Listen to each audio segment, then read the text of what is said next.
anything good come out of Nazareth? Because he said, Jesus of Nazareth, that's the Messiah, the son of Joseph. That means he knows who Jesus is. You don't say, hey, I found Bill and he's the Messiah. You're like, who's Bill? No, he doesn't say who's Jesus. He says, I found Jesus, the son of Joseph from Nazareth. He's the Messiah. And Nathanael goes, oh, nothing good comes from Nazareth. Now, this doesn't mean Nazareth is like Las Vegas or Sodom and Gomorrah, like it's evil, wicked, den of wickedness. Nothing good comes from there. That's not the idea. The idea is that Nazareth is local. It's not very far from where he grew up in Cana of Galilee. It's just a few miles away. It's neighborhood. It's small, common, normal, familiar. And also, as he is looking for Messiah, he understands the Old Testament says zero about Messiah coming from Nazareth. In fact, it says that Messiah will come from Bethlehem, which of course Jesus did if you read Matthew. But Matthew hadn't been written yet, so he doesn't have that benefit. But he understands God doesn't say, and Messiah will come from Nazareth. He doesn't say anything about Nazareth. In fact, the word Nazareth does not appear in the Old Testament, because I don't think the city was founded yet. He's like, can anything come from Nazareth? Nazareth is like Tahoka. Is Jesus going to come from Tahoka? Sorry. I had to pick on somebody. Is Tahoka or Ottawa? And I didn't know which one to pick on. But he's like, Nazareth is common. I already know Nazareth. Nothing good's going to come from something I already know, something I've already seen. You're telling me Jesus, whom I've met at the family reunion, because a lot of these people are distantly related. You mean Jesus, the son of Joseph? He's Messiah? Why wasn't he Messiah 10 years ago? You see, Nathanael, he's not recoiling from something magnificent, from like, oh, I can't believe that Jesus showed up on a massive gold-covered boat and he got off and he ascended from the heavens. And here, he's struggling because Philip said, Jesus is the carpenter's son and he's from your neighboring village. And that's why Philip is struggling. He asked, can any good thing come from Nazareth? But Philip said to him, come and see, just like Jesus had said to the others. Come and see for yourself. This is what we do even to this day. This is our cry. The scriptures, the story of Jesus can stand on its own 2 feet, and it doesn't need your help, and it doesn't need mine. If people can encounter the Word, that's where they're going to meet Jesus. They're not going to meet Jesus. Well, I'm going to rephrase that. You can introduce them to Jesus, but you can't make them love Jesus. You can only say, come and see. Because the story can stand on its own 2 feet. The power is in the story and in the words of God, not with us. Philip says to Nathanael, come and see. And to Nathanael's credit, he goes. How many of us would? How many of us would? Maybe all of us, I don't know.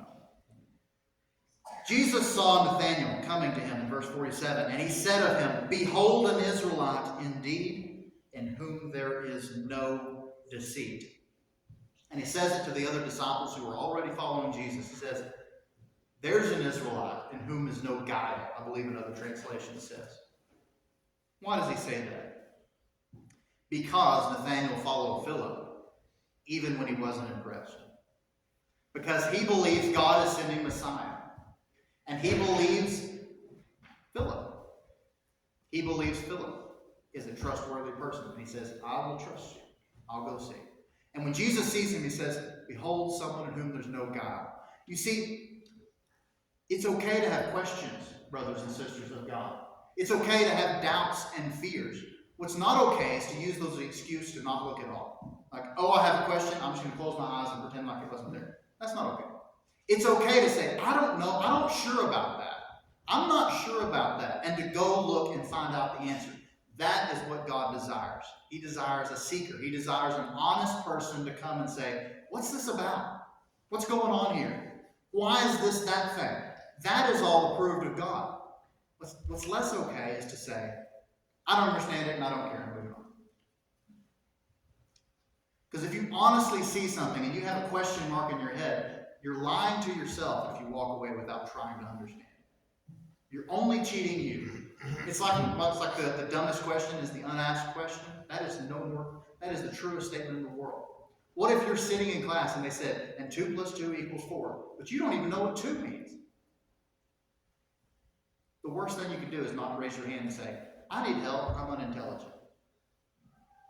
There's no shame in being unknowledge. There's no shame in having questions.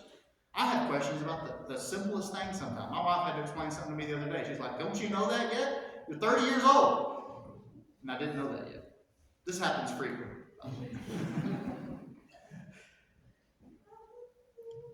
Nathanael said to Jesus, in verse 48, how do you know me? Because Jesus just said, behold an Israelite in whom is no guile. How does Jesus know he's an Israelite, first of all? Well, maybe he can just tell by the way he's dressed. But how does he know his character when they've not really seen each other? Jesus answered, before Philip called you, when you were under the fig tree, I saw you. Now this statement is a powerful statement indeed. It's not just that Jesus had binoculars before they were invented, and he spied on Nathanael and saw him under the fig tree. No, that's not what he's saying. That is not what he's saying at all. You see, Philip, I keep getting their names backwards. Nathanael was under the fig tree. Now, in the context of who he is and what he's doing, this is almost certainly Nathanael's place to retire and to pray or to communicate with God. This is his separate place, away from John, away from the other disciples, away from the baptizing, away from all that's going on. He goes to the fig tree, and that's where he prays, or that's where he communes, or that's where he meditates, or that's where he has the deep thoughts and souls of his heart. Maybe it's your steering wheel. I don't know where yours is. But Jesus said, I saw you in that place. And he understands, and Nathanael understands, as you'll see in a moment, that he's not talking he physically saw him, although I'm sure Jesus knew everything about him and everything he looked like. It means Jesus saw right into the very depths of his soul. And he and Nathanael both know what he was thinking about, what he was pondering, what was going through him. He says, I saw you. I understood. The depths of you were laid bare to me.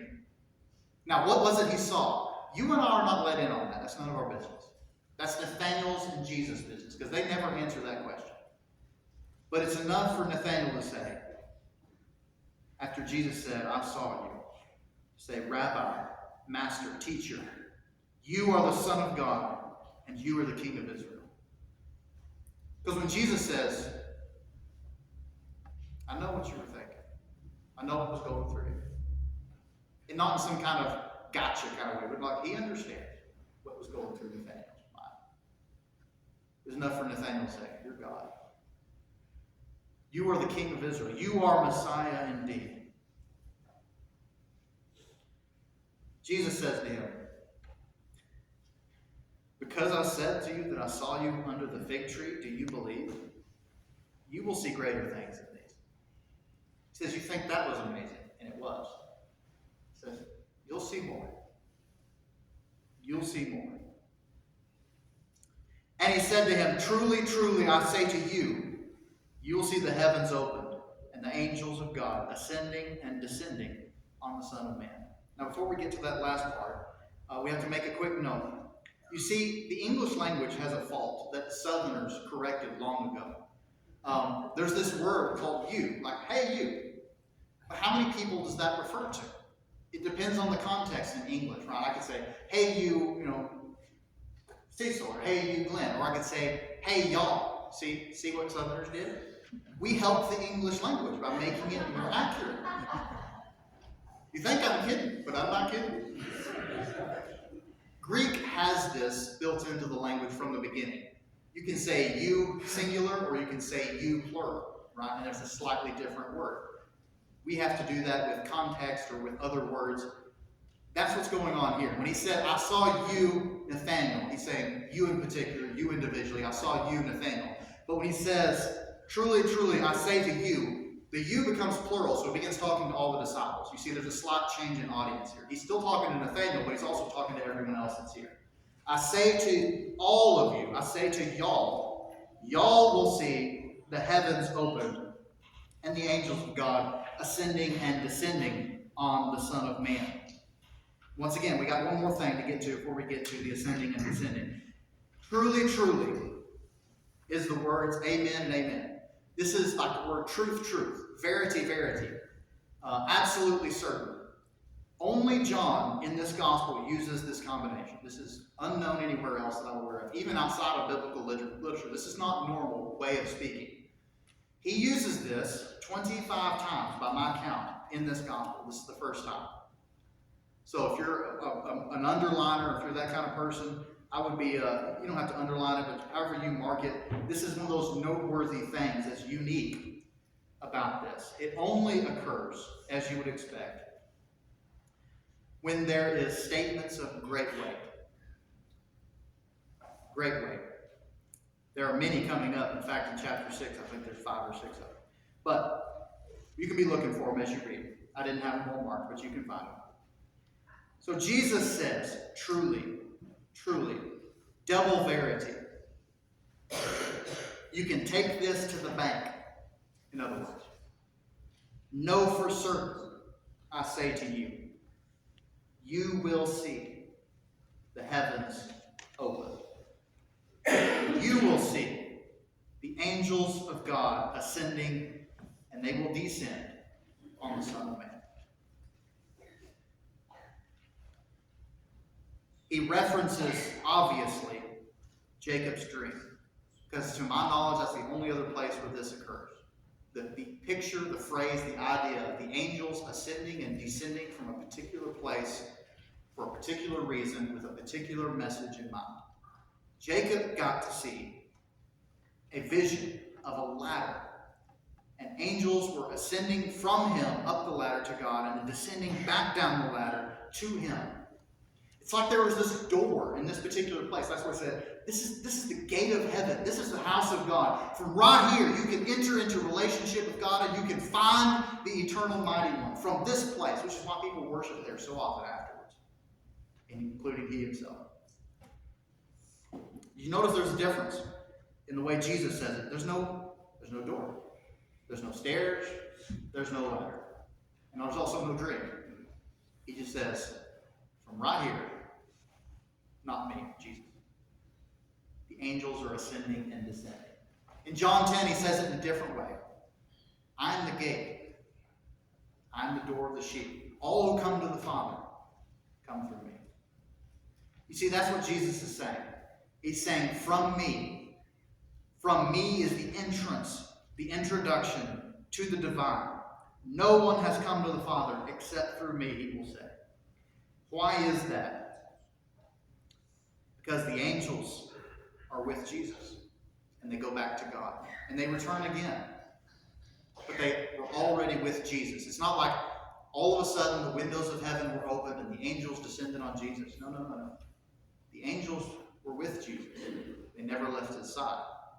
And they went back up to God to get new instructions, and they came right back. And they went up, and they came right back. They never left him. He never left divine favor. God was in mission and in communion and in... There's no other way to say they're the same person. That's what we're trying to say. He and the Father were one. This is a glimpse, as John gives us many, of the divine in human form. This is a furthering of John 1:14. The Word became flesh and dwelt among us, and in particular, we saw his glory. Glory is of the only begotten of the Father, full of grace and full of truth. When you've seen the glory of God, glory means light, glory means shining, glory means burning, bursting forth. It says we saw that burning fire, the glory of God. We beheld it, and he dwelt among us. It's a glimpse of God in the flesh. Jacob got just a glimpse of God standing way up at the top of that ladder, however far it was, reaching into heaven. He says, I saw the Lord way up there. Isaiah said, I saw the Lord high and lifted up, right? The disciples got to see the Lord not that far away. We get to see a glimpse of the divine through Jesus, through John's eyes, pardon me. But then Jesus says, you will see that ascending and descending on the Son of Man. Now to see what they saw, we have to read the rest of the book, right? We're expecting now, as we read this, to see what did the disciples see about the angels ascending and descending on the Son of Man. What did they see about God saying, here is the door to the divine. If you want to know me, know him. That's what the whole book is about. This introduces us to the fact that they will see it and that we will see it with him. But one more thought for today, which is Son of Man. This too is a unique title that Jesus applies to himself. Almost none of the apostles call Jesus the Son of Man. Did you notice that? They call him Rabbi, Lord, Master, King even. Son of God, they call him.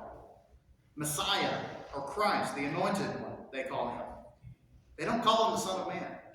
Jesus calls himself the Son. Now, that doesn't mean I have a human father. That would be the Son of Men, which is said of other people. But no one is called the Son of Man. This is not a Greek title for people. It appears to be unique from the mind of the Lord and from the mind of Jesus to call himself that. It is found only in one other place, to my knowledge. This stresses the humanity of Jesus. He's not an apparition, some just light figure. He is indeed the God-man. God in the flesh, as well as the divine. This comes from Daniel 7, if you want to turn. Daniel 7, 13 and 14. We're going to end with this passage. Daniel sees a vision of things to come. And he sees this. I kept looking in the night visions, and behold, with the clouds of heaven, one like a Son of Man was coming. And he came up to the Ancient of Days, and he was presented before him, and to him was given a dominion, glory, and a kingdom, that all the peoples, nations, and men of every language might serve him. His dominion is an everlasting dominion which shall not pass away, and his kingdom is one which will not be destroyed. Only God rides on the clouds of heaven in Scripture. It's a prophetic image, and not nice, fluffy, white clouds, although I'm sure he can ride on those if he wants. This is the picture of pure power. Have you all seen tornadoes, thunderstorms, and hurricanes? That's the kind of image we're talking about. Can you imagine someone seated on one of those, a bridle around the tornado, riding it in to meet his people? You think, if that's not terrifying, I don't know what is. But he's not coming to instill terror on the just. He's coming to instill terror on the unjust. He's coming to rescue, and he's coming to save. He's coming with judgment in his wings. That's God coming in the clouds of heaven. But in the picture of Daniel, I was trying to say Isaiah, I had to get his name out. In the picture of Daniel 7, he sees one like a Son of Man riding the clouds of heaven. That's not normal. That is unique. God rides the clouds of heaven many times in the Old Testament. He'll ride them many times again when he comes in judgment and in glory. So when Jesus says, you'll see the angels ascending